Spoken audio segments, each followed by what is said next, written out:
ഈ അഞ്ചരക്കണ്ടി മെഡിക്കൽ കോളേജുമായി ബന്ധപ്പെട്ട നിരവധി വിവരങ്ങൾ പുറത്തു വന്നുകൊണ്ടിരിക്കുകയാണ്. ശ്രീ രാജു പി നായർ, ഇപ്പോൾ നേരത്തെ മെഡിക്കൽ കൗൺസിലിന്റെ അംഗീകാരം പല ഘട്ടങ്ങളിലായി പല കോഴ്സുകൾക്ക് റദ്ദാക്കിയിട്ടുണ്ട് ഈ കോളേജിൽ.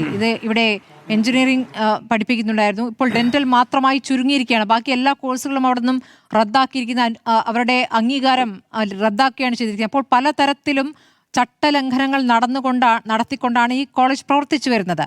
അവിടെ നിന്നുള്ള അടുത്ത വിവരമാണ് ഇപ്പോൾ പുറത്തേക്ക് വന്നിരിക്കുന്നത്. ഇങ്ങനെ ഒരു കോളേജ് പ്രവർത്തിക്കണമോ എന്നൊരു ചോദ്യമല്ലേ യഥാർത്ഥത്തിൽ ഉയരുന്നത്. എങ്ങനെയാണ് ഇത്രയധികം ഏക്കർ സ്ഥലം ഈ ഒരു കോളേജിന് ലഭിച്ചത് എന്ന ചോദ്യം കൂടിയുണ്ട്. തീർച്ചയായിട്ടും ഇത്തരത്തിലുള്ള കോളേജുകൾ പലപ്പോഴും എന്താ പറയുക, പുതിയ ഒരു മാനേജ്മെൻറ്റിൻ്റെ കീഴിൽ കോളേജുകൾക്കകത്ത് ഇത്തരത്തിലുള്ള തെറ്റായ പ്രവണതകൾ നടക്കുന്ന പലതും അനധികൃതമായിട്ട് കെട്ടിപ്പോക്കിയതോ അല്ലെങ്കിൽ അത്തരത്തിലുള്ളത്. ഇപ്പം നമുക്ക് ഓർമ്മയുണ്ട് നെഹ്റു ഇൻസ്റ്റിറ്റ്യൂഷൻസ്, പണ്ട് ജിഷ്ണു ആണെന്ന് എൻ്റെ ഓർമ്മ, കൊല്ലപ്പെട്ട കോളേജ് നമുക്ക് ഓർമ്മയുണ്ട്. ആ കോളേജിലും ഇതുപോലെ തന്നെ ഇത്തരത്തിലുള്ള ആത്മഹത്യ നടന്നതിന് ശേഷം ആ കോളേജിന് അകത്ത് അതിൻ്റെ നിർമ്മാണത്തിനുമെല്ലാം ഉണ്ടായിട്ടുള്ള ഒട്ടേറെ ക്രമക്കേടുകളെ സംബന്ധിച്ച് പിന്നെ പുറത്തേക്ക് പോകും. അപ്പോൾ ഇതൊരു ട്രെൻഡായി മാറിക്കൊണ്ടിരിക്കും. ഇപ്പോൾ ഈ കോളേജിനെ സംബന്ധിച്ച് അത്തരത്തിൽ അപ്പോൾ ഒരു കച്ചവടവൽക്കരിക്കപ്പെട്ട വിദ്യാഭ്യാസ സ്ഥാപനങ്ങൾ അതിനകത്ത് അവരുടെ പണം ഇൻവെസ്റ്റ് ചെയ്തിരിക്കുന്ന പണം തിരിച്ചു പിടിക്കുന്നതിന് അല്ലെങ്കിൽ കൊള്ളയ്ക്ക് വേണ്ടിയിട്ടോ നടത്തുന്ന പല രീതികളിലുള്ള കാര്യങ്ങളായിട്ട് മാറുകയാണ് ഒരു വശത്ത്. മറുവശത്ത് സ്മൃതി നേരത്തെ സൂചിപ്പിച്ച പോലെ തന്നെ നമ്മൾ ആർജിച്ച ഈ നവോത്ഥാന മൂല്യങ്ങളെല്ലാം ഇല്ലാതെയാവുന്നോ എന്നുള്ള ഒരു ചിന്ത വലിയൊരു പ്രശ്നമുണ്ട്. ഇത് സത്യത്തിൽ ഒരു ബിഗർ പിക്ചറിലേക്ക് നോക്കിക്കഴിഞ്ഞാൽ എന്തിനാണ് സംവരണം എന്ന് ചോദിക്കുന്ന കുറേ ഹിന്ദുത്വ ശക്തികളുണ്ട്. ആ എന്തിനാണ് സംവരണമെന്ന് ചോദിക്കുന്ന ഹിന്ദുത്വ ശക്തികൾക്കുള്ള മറുപടി കൂടിയാണ് ഇത്. ഈ 2026-ലും ഈ ജാതി വിവേചനം കഴിഞ്ഞിട്ടില്ല എന്നുള്ളതും അത്തരത്തിൽ ഒരു അടിച്ചമർത്തപ്പെട്ട വിഭാഗത്തിൽ നിന്ന് കുട്ടികൾ സ്വന്തം പ്രയത്നം കൊണ്ട് ഉയർന്നു വന്നാൽ അവരെ ജാതിയുടെ പേരിൽ അടിച്ചമർത്താൻ നമ്മൾ ഏറ്റവും കൂടുതൽ പുരോഗമനപരം എന്ന് പറയുന്ന കേരളത്തിൽ പോലും ഇത് ഇന്ന് നടക്കുന്നു എന്നുള്ളത് ഈ സംവരണ വിരുദ്ധരായിട്ടുള്ള ഹിന്ദുത്വവാദികൾക്കുള്ള ഒരു നല്ല മറുപടി കൂടിയാണ്, ഒരു വലിയ മറുപടി കൂടിയാണ്. അപ്പോൾ ഇന്നും സംവരണ തത്വങ്ങൾ എന്തുകൊണ്ട് പ്രസക്തമാവുന്നു എന്നുള്ളതാണ് ഒരു വശത്ത്. രണ്ട്, നമ്മുടെ സംസ്ഥാന സർക്കാരിന് ഇതിനകത്ത് വലിയൊരു പരാജയം സംഭവിക്കുന്നുണ്ട്. നോക്ക്, നമ്മുടെ NCERB കണക്ക് നോക്കിക്കഴിഞ്ഞാൽ മുഴുവനായിട്ടുണ്ടാവുന്ന മരണങ്ങളിൽ ഏകദേശം 8%, ആത്മഹത്യകളിൽ 8% വിദ്യാർത്ഥികളാണെന്നുള്ളതാണ്. ഇപ്പോൾ കേരളത്തിൽ ഏകദേശം 8500 മുതൽ 10000 ആത്മഹത്യകൾ വരെ കഴിഞ്ഞ 10 വർഷം നടന്നിട്ടുണ്ട്. അപ്പോൾ അതിൻ്റെ നാഷണൽ ആവറേജ് വെച്ച് നോക്കിക്കഴിഞ്ഞാൽ ഏകദേശം 800 മേലെ വിദ്യാർത്ഥികൾ ആത്മഹത്യ ചെയ്തിട്ടുണ്ട്. ഇത്തരത്തിൽ വിദ്യാർത്ഥികൾ പീഡിപ്പിക്കപ്പെട്ട് ആത്മഹത്യ ചെയ്ത സംഭവങ്ങളിലെല്ലാം എങ്ങനെ നീതി നടപ്പാക്കി എന്നുള്ളത് നമ്മൾ പഠന വിധേയമാക്കേണ്ടതാണ്. നീതി നടപ്പായിട്ടുണ്ടോ എന്നുള്ളത് പഠന വിധേയമാക്കേണ്ടതാണ്. ജിഷ്ണു പ്രണോയുടെ അമ്മയെ എങ്ങനെയാണ് ഈ നാട് കൈകാര്യം ചെയ്തത് നമുക്ക് ഓർമ്മയുണ്ട്.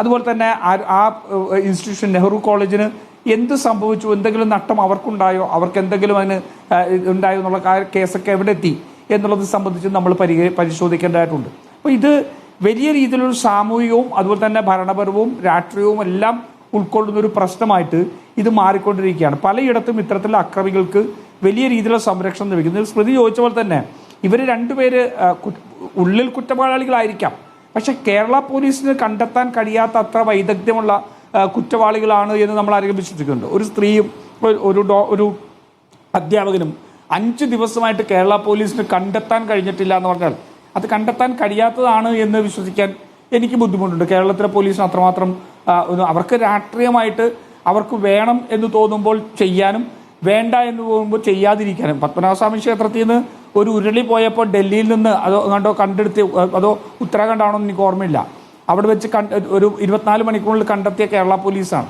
അപ്പോൾ കേരള പോലീസിനെ സംബന്ധിച്ചോളം ചെയ്യാനുള്ള എല്ലാ രീതിയിലുള്ള, പക്ഷേ ഈ വിഷയത്തിൽ ഈ 2 പേരെ ഇപ്പോഴും കണ്ടെത്താൻ കഴിയാത്തത് അത് മനഃപൂർവ്വമാണോ എന്ന് സംശയിക്കേണ്ട സാഹചര്യമുണ്ട്. അതുകൊണ്ട് ഇതിൽ അടിമുടി ഇതിനകത്ത് ഞാൻ നേരത്തെ സൂചിപ്പിച്ചുള്ള സാമൂഹികവും ഭരണപരമായിട്ടും രാഷ്ട്രീയമായിട്ടുള്ള എല്ലാ പരാജയങ്ങളും എലമെൻറ്റുകളും ഇതിനകത്തുണ്ട്. അത് തീർച്ചയായിട്ടും കേരളത്തിൻ്റെ മുന്നോട്ടുള്ള പോക്കിന് അല്ലെങ്കിൽ നമ്മുടെ നാടിൻ്റെ മുന്നോട്ടുള്ള പോക്കിന് അത് ശുഭകരമായിട്ടുള്ള ഒന്നല്ല.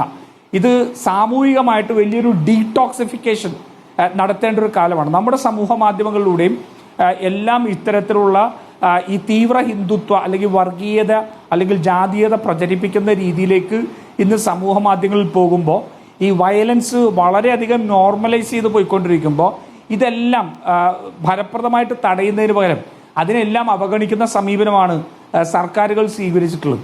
അതുകൊണ്ടാണ് ഇത്തരത്തിലുള്ള പ്രശ്നം വരുമ്പോൾ സർക്കാരിന് കൃത്യമായിട്ട് ഇടപെടാനുള്ള ഇച്ഛാശക്തി ഇല്ലാതെയായി പോകുന്നത്. ഏതെങ്കിലും ഒരു കോളേജുകളിൽ കുട്ടികൾ ഇത്തരത്തിൽ ജാതീയമായി അധിക്ഷേപിക്കപ്പെടുന്ന പീഡിപ്പിക്കപ്പെടുന്നുണ്ടെങ്കിൽ എന്തുകൊണ്ടാണ് അത് ആ കോളേജുകളുടെ മേൽ നിയന്ത്രണമുള്ള സ്ഥാപനങ്ങൾക്ക് ഇത് എന്തുകൊണ്ട് കൺട്രോൾ ചെയ്യാൻ പറ്റുന്നില്ല എന്നൊരു പ്രശ്നമാണ്. എന്തുകൊണ്ട് ഇവർക്ക് ഭയരഹിതമായിട്ട് ഇത് ചെയ്യാൻ കഴിയുന്നു എന്നുള്ളതുകൊണ്ട് ഇന്ന് വ്യാപകമായിട്ട് ഇത്തരത്തിലുള്ള എന്താ പറയുക ഈ തീവ്ര ആശയങ്ങൾ പ്രചരിപ്പിക്കുമ്പോൾ അത് കോളേജുകളിൽ പോലും പറയാനും ചെയ്യാനും മടിയില്ലാത്ത ഒരു എഡ്യൂക്കേറ്റഡ് വിഭാഗം. ഇദ്ദേഹം ഈ പ്രൊഫസർമാരൊന്നും എഡ്യൂക്കേറ്റഡ് അല്ലാത്തവരല്ലല്ലോ, പഠനമില്ലാത്തവരല്ലല്ലോ, അല്ലെങ്കിൽ യാതൊരു കൂലിയുമില്ലാണ്ട് കലാപങ്ങൾ ഉണ്ടാക്കാൻ പോകുന്നവരല്ല.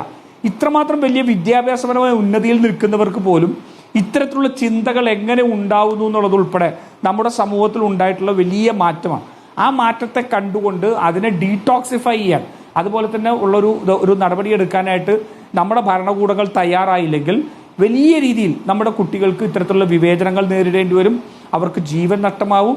അവരുടെ സത്യം പറഞ്ഞാൽ ആ കുട്ടിയുടെ ഒരു വോയിസ് ഇപ്പോൾ ആരൊക്കെ എന്തൊക്കെ ചെയ്താലും ഞാൻ പഠിച്ചു പുറത്തിറങ്ങുമെന്ന് പറയുന്നത് നമ്മുടെ ഉള്ളിൽ പെടയുകയാണ്. കാരണം അത്രമാത്രം ഒരു സാമ്പത്തികമായി പിന്നോക്കം നിൽക്കുന്ന ഒരു പശ്ചാത്തലത്തിൽ നിന്ന് ആ കുട്ടി ഇത്ര നിശ്ചയദാർഢ്യത്തോടു കൂടി ഈ എല്ലാ വെല്ലുവിളികളെയും അതിജീവിച്ചുകൊണ്ട് അതിനോടെല്ലാം പോരാടിക്കൊണ്ട് ജയിക്കാനുള്ള നിശ്ചയദാർഢ്യം കാണിക്കുമ്പോൾ അതിനെപ്പോലും തളർത്തുന്ന രീതിയിൽ ഒരു കുട്ടിയെ എങ്ങനെ മാനസികമായിട്ട് അവർക്ക് തളർത്താൻ കഴിഞ്ഞു എന്നുള്ളത് സത്യം പറഞ്ഞാൽ അമ്പരിപ്പിക്കുകയാണ്.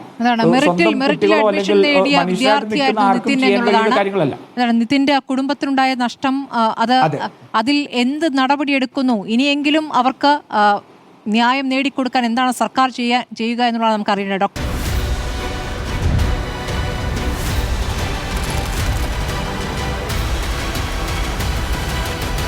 ഡിബേറ്റ് വിത്ത് സ്മൃതി പരുത്തിക്കാട്.